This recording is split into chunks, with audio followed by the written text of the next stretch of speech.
Look, I'm a patient guy. Uh, I'm not a needy person by any means. Hold on, let me adjust the camera real quick as I'm talking. Do do to the left, to the left. There we go. Okay. No, I'm a patient guy. This is definitely how you know I don't edit my podcast. Talk about being on a swivel.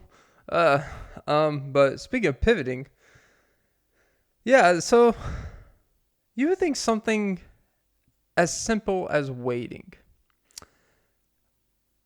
people would have kind of mastered it by now. We would be okay with it. You would think you figured out kind of a thing you do when you're waiting for something. Thing that makes you look normal. It's kind of like you have a thing when you wait. Some people tap their feet. Some people have their hands in their pockets. Some people sit down. Some people look around. And when you really think about it, it's all awkward. And this is what happened. I had an epiphany this morning. I went for my morning run for coffee. Something I've been doing recently is actually I've been getting coffee like first thing when I wake up, or at least one of the first things I wake up. And so I go inside, place around the corner. I order, and then I wait. It's not a long wait, but I sit down, and I notice I have a lot of nervous habits. And I'm like, I ordered a large iced drink. So I grab a straw and a napkin, because I always assume they're going to give me a pretty messy drink, which, I like a little filthy, lets me know, like, hey, you're pretty rough with it, but hey, it still tastes good, if you know what I mean. Juicy.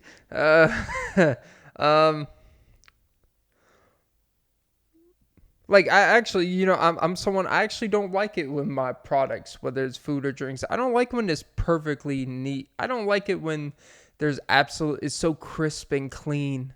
Like, that actually brings a red flag to me. I like human error. Human error actually what makes it, unique. That's why every time you go to, like, Dunkin' and shit, it tastes different more times than not. It can be the slightest thing, and I like the human element. It's like, you know what? As long as it's not bad, I'm cool with it. But neither nor I'm waiting, and I realize, wow, this 45-second to a minute wait, I'm making it feel like it's like 6 minutes, because I'm thinking so much of what not to do while I'm waiting. I'm looking around. I'm like trying not to look back there behind the counter and make it weird, because they're kind of busy. You don't want to stare at people. But then what do? Do you just not acknowledge the actual people that are there and you just look around the lobby? I think it's weird when people just look down at their phone. I'm not a look down at my phone type of guy. I feel like that's like a cop out. I feel like a pussy, to be honest. It's like I feel like a pussy when it's like to avoid any social situation. I just look down at my phone, and you're not really looking at anything. Like, when you really look at, I'm not going to lie, I've gazed at a few screens when people are looking down the phone, because I'm curious, like, what makes you just stand here when I look, like, what's so important? And they're just looking at old text messages, and they're just scrolling through text messages, probably figuring, like, damn, I wish I didn't text that. Now she thinks I'm needy. It's like, yeah, and the way you wait makes you seem needy. And see, there's two type of people that wait for stuff. There's the active, needy ones that are like every couple minutes so antsy, like, are they making it, this and that? And then there's the one who will just sit down and wait for 30 minutes and not question a thing. If it takes 30 minutes, it takes 30 minutes. Like, hey, you know what? I ain't got nowhere to be. And it's funny that the people that always say they got somewhere to be as an excuse to be antsy and be kind of a douche, sometimes it's warranted to kind of be like, hey, where the fuck's my shit? It's been 18 minutes and there's no one here. But, you want to be somewhere in the middle. Like, hey, I'm willing to wait a little bit, but if I feel like you're just kind of, going through the motions and not giving 110% of your $9 an hour effort, I'll be fine. I won't have a problem. Um, um, it's weird how we hold, quote unquote, what people consider lower level employees in society. We hold them to higher standards than we actually do, these corporate companies where people making six figures, they make mistakes and this and that. We're like, but they do a big service, so whatever. It's like, okay. But no, the art of waiting. Waiting is it's something that should be the easiest thing for people to do. But for some reason, it is actually one of the most mentally taxing things that we do currently. Because we have to think so much of how we're being perceived when waiting. Because body language today, more than anything, since no one says anything, no one talks to anyone, no one says hey to strangers. People don't even say hey to people behind the counter anymore. Someone who's taking the order. They only like, hey, how are you today? Something as simple as that. They're just like, some people will never look you in the eyes. And I get it. I'm a distraction. Don't get lost in the gaze. It's like I know the price. I know what the price is going to be before you do. It's like you typed in the wrong thing. I'm not an employee here for the employee discount. And she's like, I know. But you can put in some work behind the counter if you know what I mean. Oh, Popeyes. If you know, you know. Okay, now we're pod. By the way, I still don't understand how that video ever came about. It is like one of the most popular videos. As a child of God, I do not watch that stuff. I've only heard through the grapevine, of course. But let's just say before the Popeyes chicken sandwich was popping, let's just say something else breaded was popping. It actually happened at a Popeyes. It's the craziest thing. I don't know how it happened. I don't know. Maybe did Popeyes approve it? Did people just illegally record? It was daytime too. I guess they probably like, all right, guys, we get an hour 15 minutes before the staff comes in here and starts prepping. So, spread it open. We'll prep for the scene. Again, if you know, you know. Let's just say she didn't have to wait long. It was a pretty quick vid. But yeah, waiting. Something that should be so easy is to wait. But I feel like it's one of the most hardest things to do.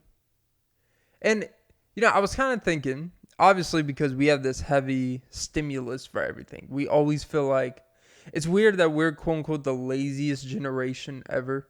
We're quote unquote, we're the laziest people like on earth. Like not just our, but just people today in general. It's probably like the laziest group of people ever. But yet, we always feel like we got to be stimulated. We always feel like we got to be doing something. This is pretty kind of contradicting when you kind of think of back in the day, people like, you could just sit on the porch. You could just read. You could not even read. You could just look out and think.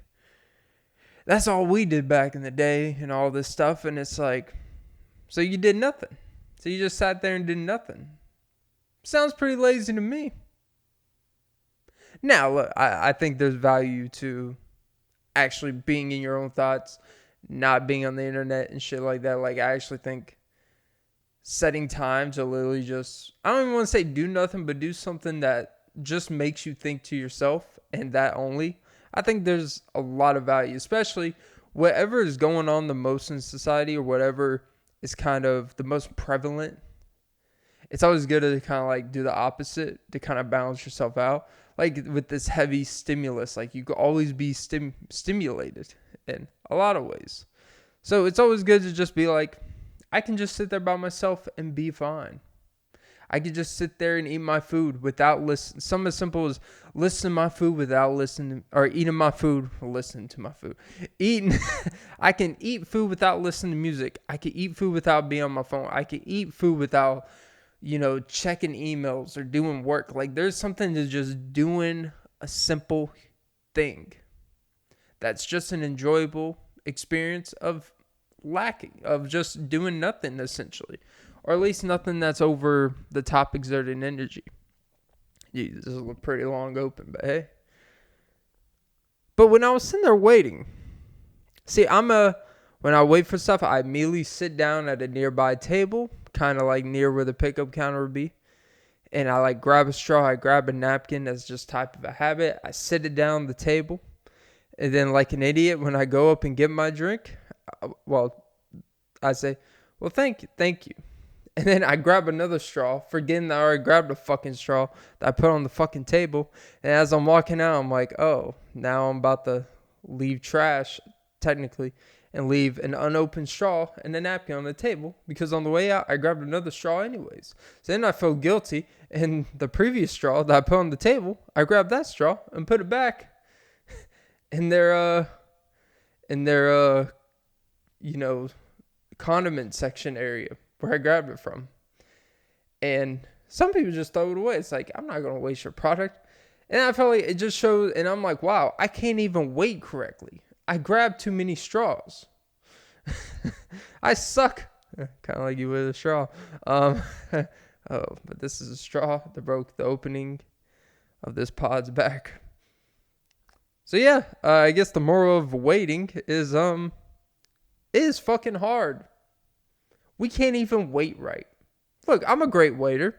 Now, well, yeah, not great at giving you food. Not great at asking you, what would you like today?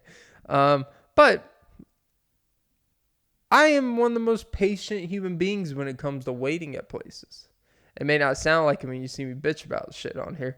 But I'm actually really a patient person. Like, I have no problem waiting. But in the process of, I don't have a problem. But when people look at me, they're probably like, does this dude have a problem? Because, like, what do you do? When you're just sitting there, do you just nervously look around and not look at anyone? Do you not make any conversation with people that are just sitting there? Like, there was these two middle-aged, slightly older ladies sitting there talking about some gossip on a Saturday morning, or talking about whatever, probably some on Fox News or some shit, just taking a gander. And I was just like, while I'm waiting, should I just like, hey ladies, hey old gals, I don't know how to talk to old gals.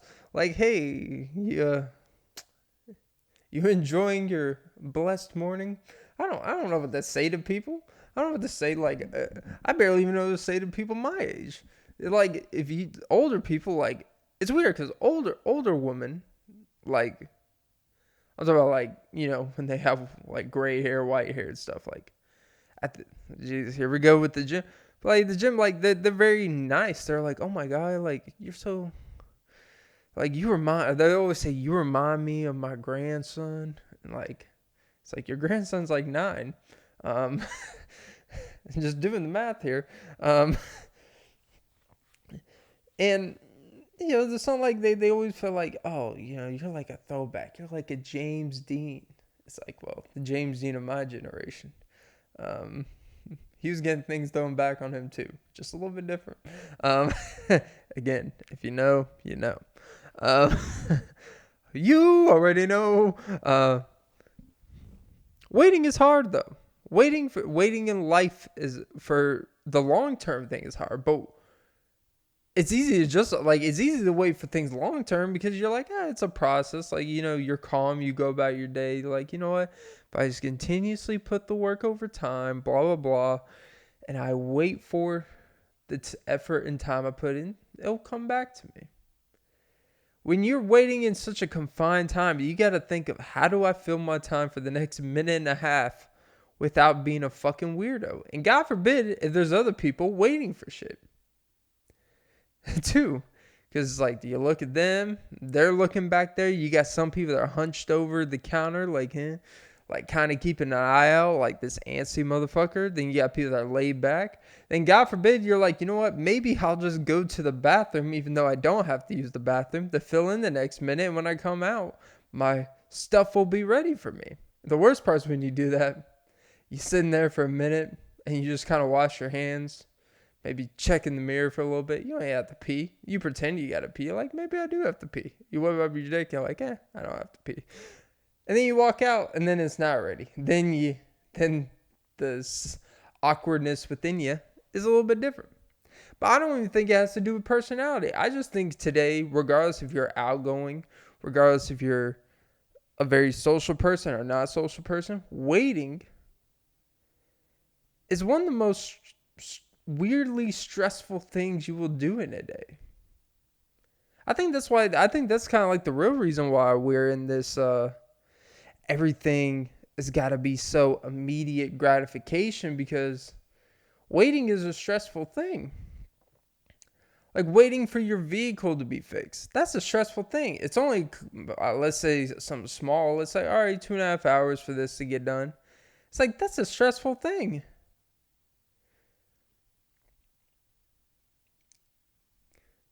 I don't know. But yeah, welcome to episode 161 of the Often Be podcast. This may be the longest, 16 fucking minutes. I kept you waiting, I guess. Because I'll be waiting for you to not make it to this point again. But yeah, welcome to episode 161 of the Often Be podcast with Clint Nelson. I am your host, Clint Nelson. Don't forget to like, follow the pod, comment, subscribe, whatever. And most importantly, ladies and gentlemen, don't forget to suck some titties. Yeah. But yeah, waiting. I don't want to make the whole pod about waiting for shit, but you know what? Jesus. And in case you don't believe me for the video, here's my drink to prove that I don't make these stories up.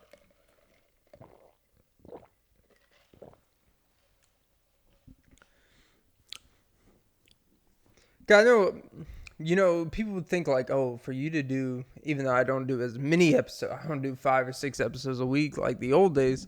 I do feel like doing like 1 or 2. I'm a little bit more relaxed in a weird way. Like I'm not forcing things. Like things just naturally come out, and I actually just have more because I live a little bit more life. Because if you're doing more episodes a week, you're probably not out as much. Probably not doing as much stuff, so you probably don't actually really have a whole lot to talk about, so you're just pulling shit out of your ass. And I just think now I actually have like more a flow and shit like that when I talk about things. And I just have more things that I actually have to talk about, more thoughts about things. But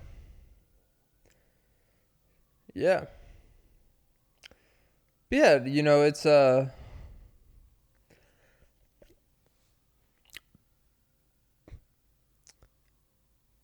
So, oh yeah, what I was saying is, I think people think that for the longest time that I will just like make up all this shit, and like no, this pretty much every story I've ever told on here is true. Like, like at least it's like an observation. I'll tell a portion, and then give my thoughts on some things, right? I don't think I'm that interesting of a person, but I feel like I'm unique, and I kind of have that I kind of have that immediate instinct to just like be like, really? You sure about that one? Like that's my immediate instinct. So if I were to hear me talk, I would be like, yeah, fuck that guy. I'd be like, yeah. It's like, oh wow, you really think like you really believe this guy every time he goes somewhere something happens? It's like I believe everywhere he goes, he finds problems. I'm someone I can find a problem because, everywhere you go, there you are. See, look at me taking self-account, being like, hey, Clint, maybe you are the problem. I wouldn't say the problem, but I'm a problem because I'm a problem child. Without, the boxing career, Jake Paul, and people pulling out. It would suck to be Jake Paul because it seems like that was a weird situation where the other dude doesn't meet his contract obligation. He doesn't make weight. And somehow people are still saying that, oh, Jake Paul, it's like, oh, well, you know what? He would have knocked Jake Paul. It's like, and people are saying it's like Jake Paul's fault it's like, The dude signed a contract and he didn't meet up to it. The dude who pulled out, I think it's like Raheem something. Like, he signed a contract that I will be at this weight. And he even, to even help him out, they moved up the weight 5 pounds. So Jake Paul's like, all right, I'll meet you 5 pounds more than what we originally agreed. And he basically, he just couldn't make it. He couldn't make the weight.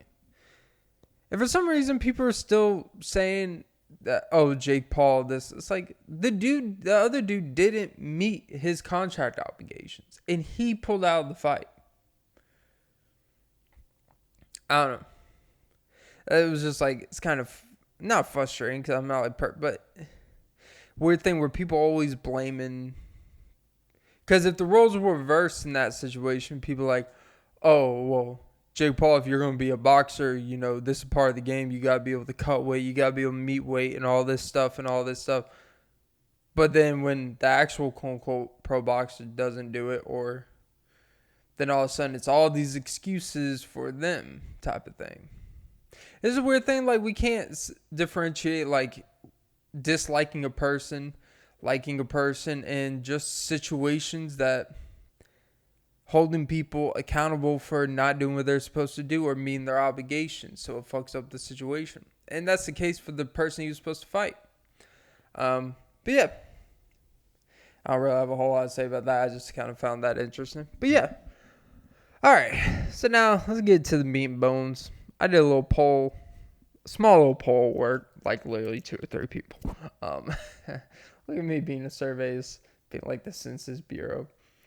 It's like, when were you born? It's like, you guys have all my fucking information. They're just basically trying to confirm and catch you in a lie so they can sue your ass. It's like, you're the Census Bureau. You can fucking look at all the records that the CIA, the government, the fucking, you know, Social Security, like, you have access to all that shit. And you're like, yeah, but, you know, we need to know your age. Like, you're asking me the same basic questions that you could just look up at the DMV. What's your height? What's your weight? Well, the weight may be, you know, a lie. Because that's a lie. Everyone lies about the weight. Actually, now, it's probably a little bit close to when I did take it. It is weird looking back at like old photos from like 5 or 6 years ago. You don't realize how much you actually like look different and change as a person. But it's just crazy like how much someone changed, how someone physically looks different in 5 years. It's crazy. Like, there's certain people, they look the same for like 25 years. And there's some people that literally look different every 4 years. It could be because their hair. It could be because their skin regimen, because they shave all the time, because they don't. Maybe they're fit. Maybe they weren't for a while. Maybe they lost weight. Maybe they gained weight. Maybe stress. Maybe they retired. Maybe they had kids. Blah, blah, blah. Maybe they got married. You know, there's a lot of things that contribute to your things looking different. And for me, I was like, wow. And I think about what happened in that 5-year span that made me look different. And I'm just like, yeah, that'll change a person. That'll make a person look at life a little different. That'll make someone kind of have a more realistic understanding of how this shit works. And it's kind of like when Drake said, I can't be what was it? It was like in one of his older, he's like, I can't be fuck. It was a song off the Comeback Season album. I can't be closer to my dreams at 19, all young and naive. Something along those lines, where he makes a reference to closer to, where he's like, I can't be that time young and naive anymore, because I'm just in a different space and I choose to embrace it. 30 for 30 freestyle. That's what it was. I'm in a different space and I choose to embrace this. And that's a weird thing, you know, because a lot of people, they always feel this need to hold on to like humbleness and their roots and shit. And I do think there's a lot of value to that. But also, when you do get into different spaces in your life, it's okay to be like, you know what? I'm different. I'm different. I'm different. Yeah, I'm different. But like, I'm a different person now.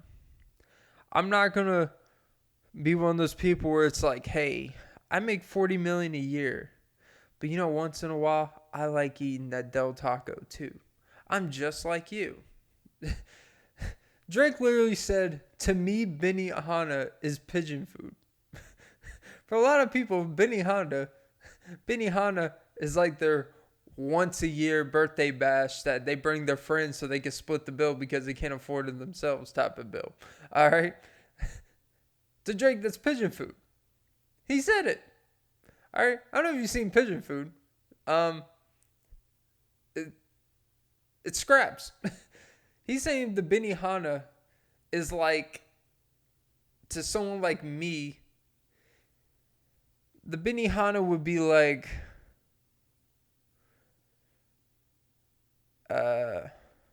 Wendy's. Like Wendy's is no, it'd be like Burger King. Burger King is such low class, even for me.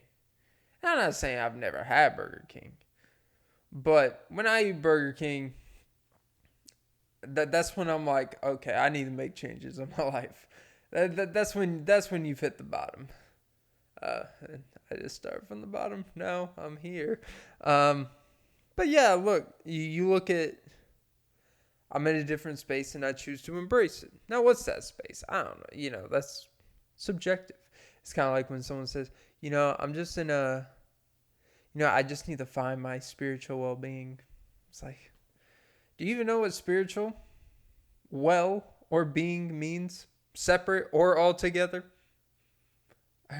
I'm not sure your well-being. I'm not sure your well-being spiritual. I don't know. It. But yeah, no. I remember I was looking at my driver's license and I'm like, wow. And I always think about the kid, all young and naive at that age when I took that picture. It was like you see like an old picture of you, and the first thing you kind of do is, what was I thinking? Like you start looking like you look back, it's like, okay, that hair, that sweater I had, what was I doing that day? I remember exactly what I was doing that day. I drove my girlfriend at the time. She let me use her car. Yeah, not exactly sound like a high value man here, but no, she's honestly one of the greatest people I've ever met in my life. She's top two. Um, only my mother. And my father. It's the top three. The huge. Well, fam. You know what I mean when I say that. All right. Anyway, I remember exactly what I did that day. All that stuff, and I was like, wow. My mind was in a really weird, different place at that point in life. It's crazy how, like, they say a picture speaks 1,000 words. But a picture, when you know it more than, like, if someone else see the picture, they'd be like, yeah, just a normal younger dude getting his license, whatever. But to me, I see, like, a whole different type of view of it. Because I know exactly what went behind that picture. I know exactly what it took to get that license. I knew exactly everything flawed about that person at that point in time. I knew everything shitty about that person. I just knew a version of that person that was very kind of, I don't want to say down on themselves or insecure, but very seeking validation from the ladies. The ladies. And a lot of other things in life. And you just kind of look at a completely different person. And you see how much you've grown and changed over the years. And it does kind of make you take a step back. And be like, oh, you know what? And you kind of have to, when people say people don't change, I used to kind of think that. And I still, to an extent, don't believe that I don't believe that people like really change like that. But I do believe that circumstances and situations of life change a person. I don't think like I honestly think like drastic things, as weird as it sounds, I think traumatic or drastic or some very specific typically has to happen to someone for them to drastically change their life or change things about themselves. Because otherwise, like, the only reason why people change themselves is incentive. It's like, if I do this, I won't have to deal with this anymore. Or if I do this, I'll get this. And to kind of see, like, the circumstances that changed me to a different type of person that I am now. I think for a lot of people where it's relatable, where I'm going to try to, I guess, connect this, is the fact that it's important to be okay with the fact that change is inevitable, but you got to live to kind of change. Like, you can't just sit back and sit in your room all day and try to avoid bad things from happening to you, or avoiding discomfort to actually kind of change. Like, you kind of, as corny as this shit sounds, you really do have to callous your mind. You literally have to callous your heart. Joking, but not really. Because I think when you're younger, you're just a little bit too naive of how like love works in a general sense. You kind of, whether as a guy, you do kind of look at like a fantasy mindset. And I think the older you get and you go through situations and you kind of you realize you have to learn to be more realistic. You have to understand, you have to go through like the really weird, fucked up situations to truly seek balance, to truly seek like, you know what, I don't want a crazy bitch. I really don't. It's cute for a little bit. It's like Drake said, a lot of Drake references. It's like, a little attitude problem of good and make shit last. It's like, yeah, it will last like a couple weeks now, because I'm not gonna sit here and just listen to someone's shit. I'm not gonna sit here and deal with some shit that I don't really care to deal with. And it's more just like, as you kind of get older, it's not really about more what you want. You just learn more what you don't want. Because you're never going to know everything that you want. But I can tell you a lot of things I don't want. As this pod, it's a lot of things I don't like. It's a lot of things I don't want.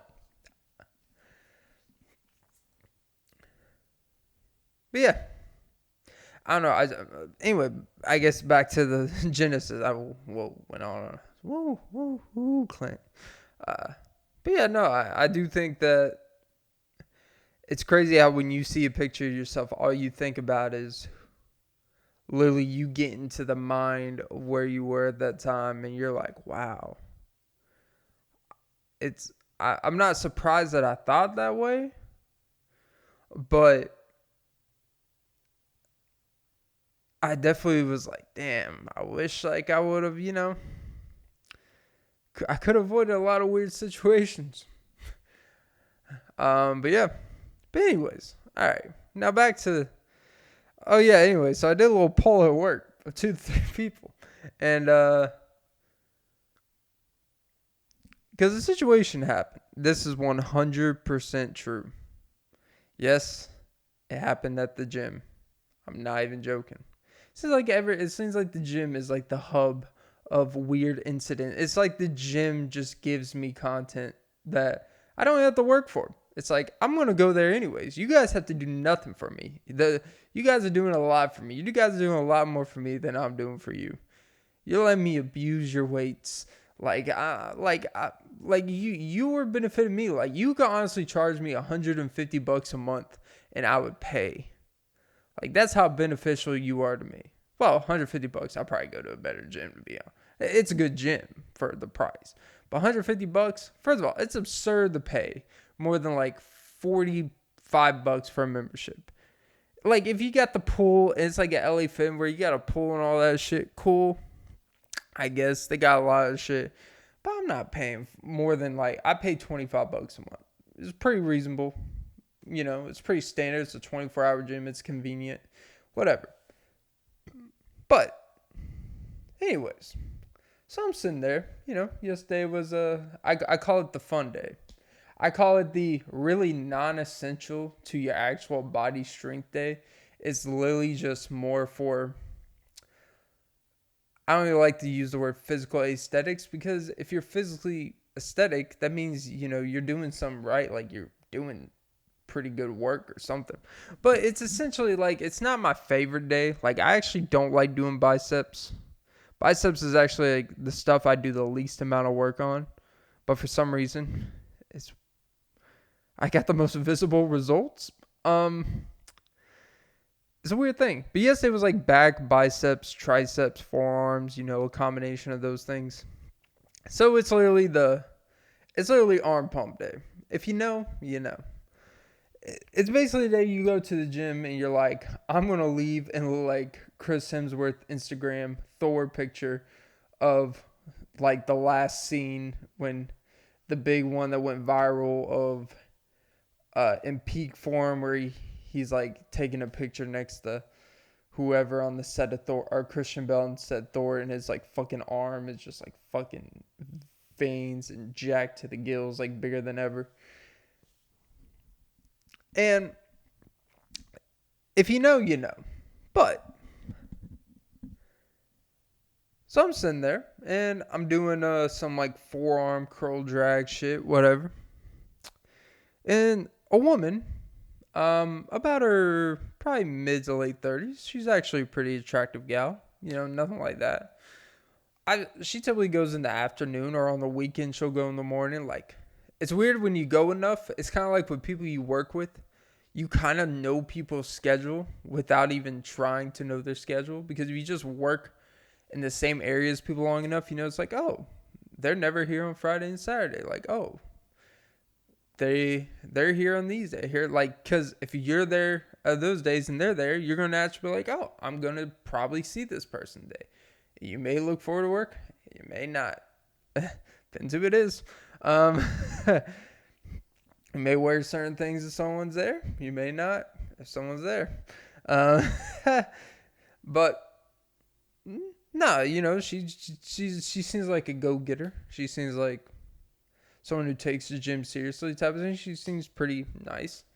First time we've ever talked to each other, like, I've given her a head nod. Like, if you go to the gym enough, you see people you know, you give them a head nod, you wave type of thing, you know. People have their earphones in, so you're not going to say their way. But I was doing whatever, and it was by the water section, or the water fountain, I should say. Kind of like Big Daddy with the Kool-Aid. But she goes over there, or was it Gatorade? I don't remember. Was it Gatorade or Kool-Aid? I don't know. But so she goes over there, and she's like, she like goes over where I'm at, and she's like, you know, she was having a little small talk with me. It's like, you know, I see you in here all the time and all this stuff. And like, you know, I just want to introduce myself. My name is blah, blah, blah. I'm like, well, nice to meet you. You know, I was very generous and nice in return. I'm always generous and nice in return. And she's like, you know, a little small, whatever. It's like, you know, you are low-key attractive. It was after I said some terrible joke, because I always like throwing jokes and shit, you know, in case you don't notice. It's like, you're low-key attractive. And I'm like, I said, in the moment, I said, I even raised my eyebrows in a second, and I like tilted my head, like, but I said, you know what, thanks. I don't know how to take compliments. But of course, I know I said thanks in the moment, but, you know, in my passive-aggressive form, I'm not always passive-aggressive, but things where it's like, if I don't know if there's a backhanded compliment to it, if I can't calculate in my head, and it's a stranger, I'll be a little bit more like lenient. But if it's like a friend I know, I'll be like, what the fuck you mean, huh? What do you mean low key? But in the moment I was like, but of course I was like, you know what? If I get over in a couple hours, it's not a big deal. Well, about 2 or 3 hours went by, and I'm sitting at work, and I'm like, low key, huh? Low key. Low key attractive. First of all, objectively, I'm at least like above mid key, whatever the fuck that range is, right? But no, like attractiveness, you either are or you're not to someone. I understand that there's complications, like certain things can make someone attractive and then certain things turn you off. Like I get it. But then you're just turned off. Because it's like some person, they could look the part and be everything. And then one little thing someone knows, like, oh, he wears mismatched socks. Or like, oh, they wear cargo shorts. Oh, can't deal with it. I just can't deal with it. Everything else is fine. But the cargo shorts, I just can't. And like, on the other flip side, I'd be like, God, man, her body's banging. She's got a nice personality and all this stuff. But, she shows too much teeth. She shows too much teeth when she talks. And it just bothers the fuck out of me. Like, dumb shit like that. We will find the slightest thing to just justify. Probably another reason we're not really attracted to them, but we find something so dumb and trivial that's like, well, I can't deal with this every day, right?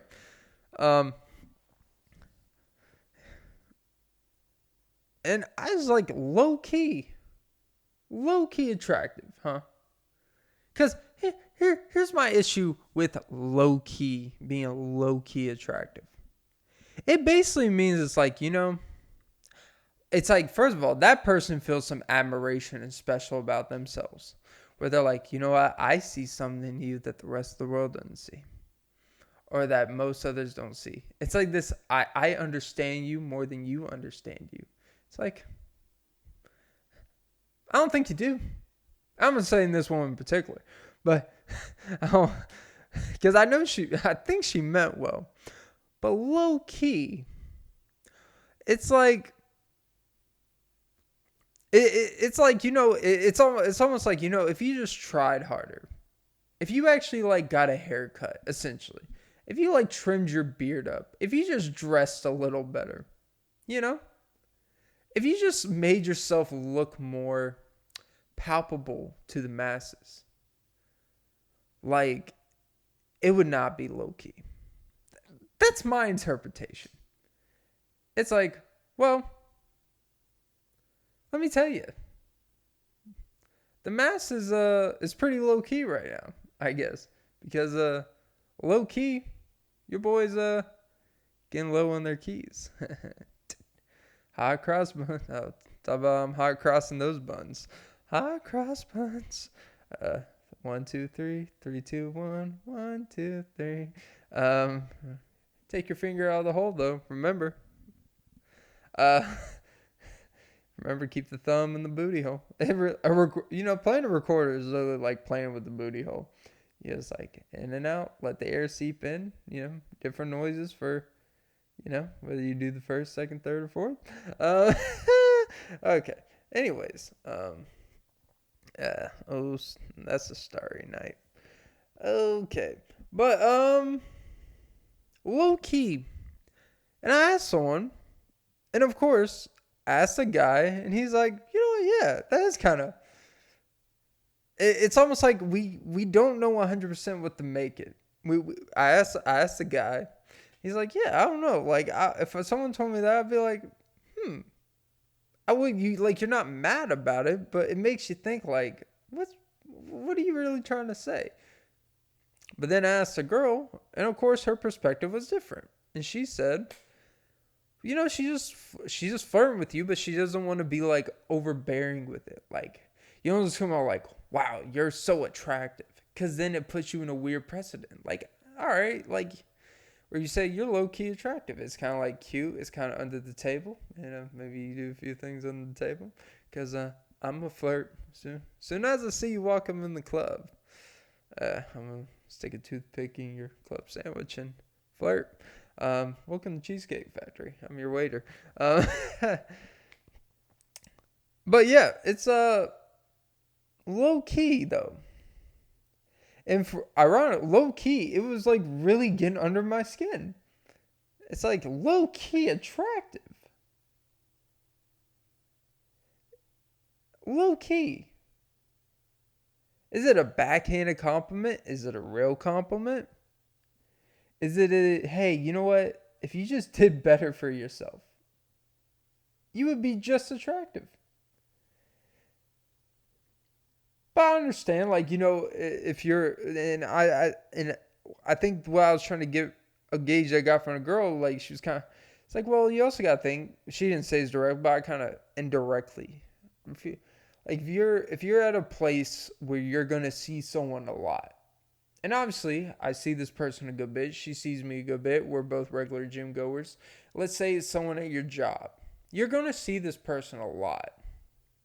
So if you're so blatant and apparent with your intentions, and then the other person doesn't really give that same energy, doesn't give a similar feedback, doesn't have a same propensity for you maybe, and it may not be anything personal, they just may not be really looking for that or into you, whatever. Maybe they have rules that they don't mess with coworkers or places, you don't shit where you eat. And I eat a lot before I go to the gym, and sometimes I shit there, pre-workout. Who needs pre-workout when you go shit pre-workout? Um, especially if your pre-workout is shit. Um,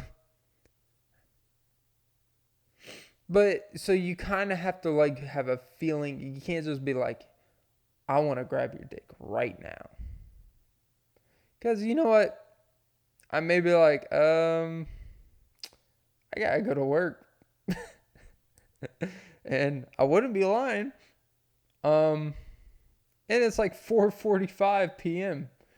It's about as busy as the gym's gonna get. It's like, well, we could go to the unisex bathroom. It's like, well, technically, we wouldn't be breaking any rules there, because we'll definitely be having sex. Um, uh, sex me, baby. Um, I do notice how they never put showers in the unisex bathrooms. They put one in the men's strictly, the women's strictly. But anytime it's those dual bathrooms when you go to places, if they do have that option, there's never a shower. I wonder why that is.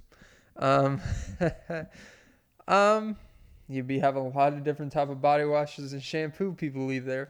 It's like, why is there Old Spice Baja Fiji and then there's VO5 raspberry shampoo?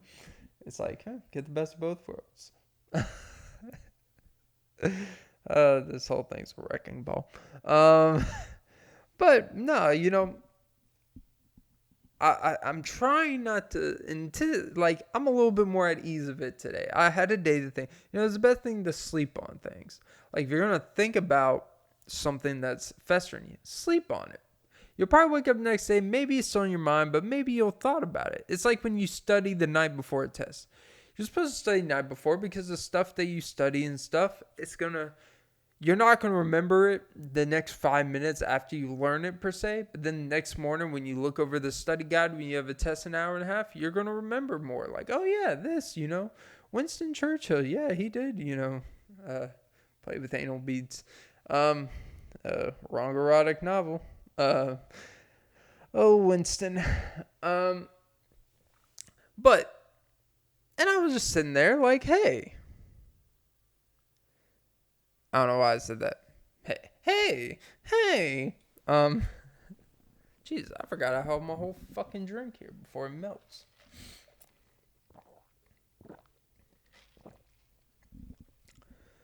But yeah, it was, I guess my thing with it, and I understood what the girl was saying, since like, when you're at a place you're going to be a regular, you don't want to make it weird. And I'm a proponent of that. Like at work, I don't even try to really even push the envelope with people in general, but especially the opposite sex. Like, even if there's a girl, there are a girl or two like I may be attracted to. You don't want to make it until you really like kind of know. You gotta sometimes take a chance. But unless you like really have a good sense and gauge, you really don't want to make it. You don't want to make it where you have a good situation with someone and nice rapport, and then you mistaken their kindness. You may mistaken a compliment or kindness for a something further than that. You gotta be careful about that shit. And typically, you know, in my experience, when a girl likes you in a workplace, they're gonna grab your ass. But no.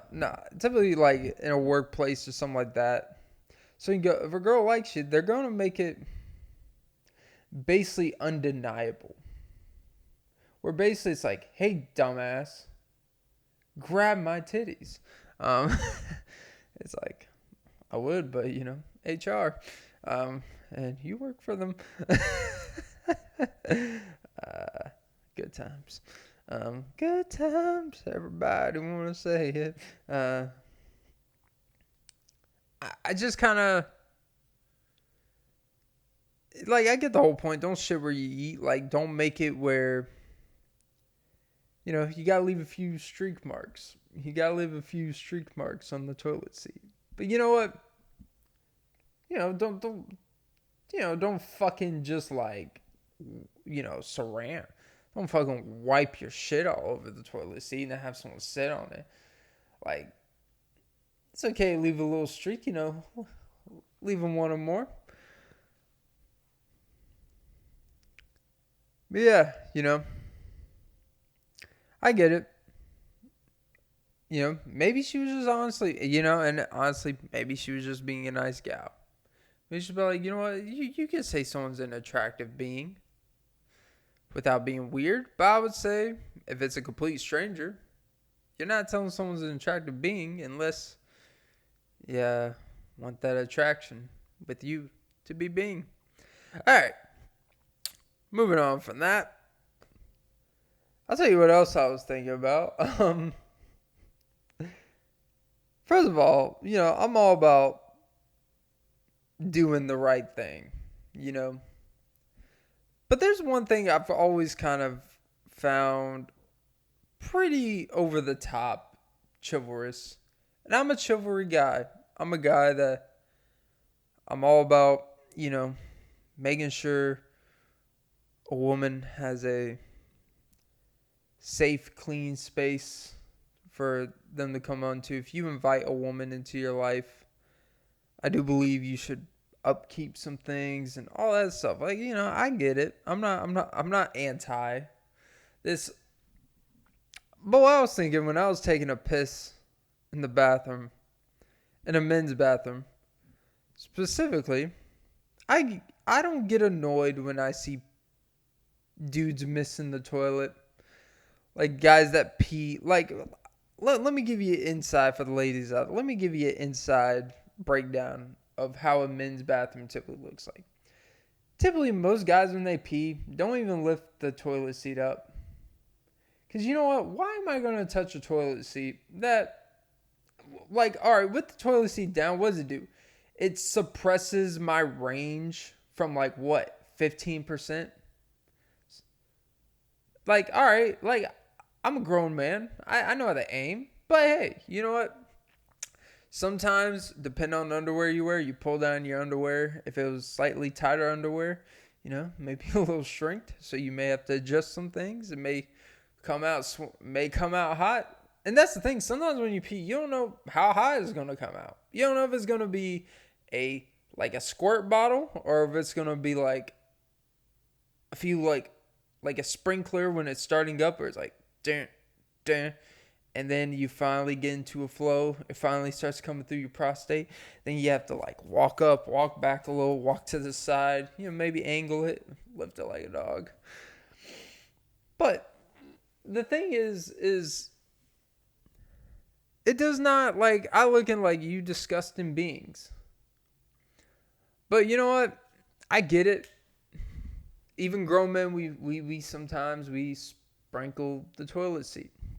And like, well, if you just lifted the toilet seat, it's like, all right, yeah, let me touch my fucking hands on the fucking public toilet seat. Yeah, that makes so much more fucking sense. But anyways, I'll tell you what's beautiful. What's also a beauty is that when you do raise the toilet seat, we just leave the toilet seat up and then we pee. It doesn't matter. If the toilet seat's up, we'll pee.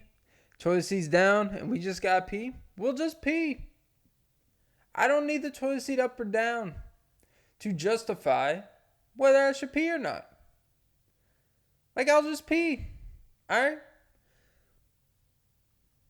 And I was thinking, when I went to the bathroom, and I was like, what is with this need to fucking put the toilet seat down for the ladies? Like, if you're at home and you share a bathroom with a woman, or you share a bathroom with multiple people, like, is it really that damning to fucking... I don't understand when someone goes, oh my God, you fucking left the toilet seat up. You disgraceful man. It's like, if that's one of the worst things I've ever done, I'm doing something right. Must be doing something right. I just heard you sigh. And those deep blue need you eyes.